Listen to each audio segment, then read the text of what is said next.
প্রিয় মানুষটা হয়তো ব্লক করে দিয়েছে বা নিউজ থেকেই তাকে ব্লক করে দিয়েছেন। তবে একটা ফেক আইডি দিয়ে তার রোজ পোস্টগুলো বারবার দেখতে ইচ্ছে হয়। দুজন একসাথে অনলাইনে থাকা সত্ত্বেও কেউ কাউকে এসএমএস না দেওয়া, এটা খুব কষ্টকর। তবুও ভালো লাগে এটা ভেবে, সে তো ভালো আছে।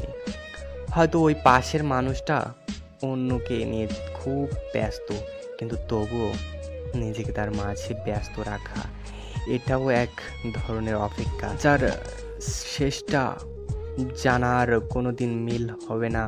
তবু তাকে ভালোবাসা, মনে মনে তার কাছে যাওয়ার প্রচেষ্টা বা মনের তীব্র আকাঙ্ক্ষা, এই অনুভূতিগুলো এক বেকার অনুভূতি।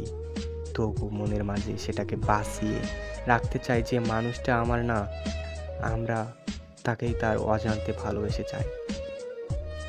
এই শহরে মানুষগুলো ভুলে যায়।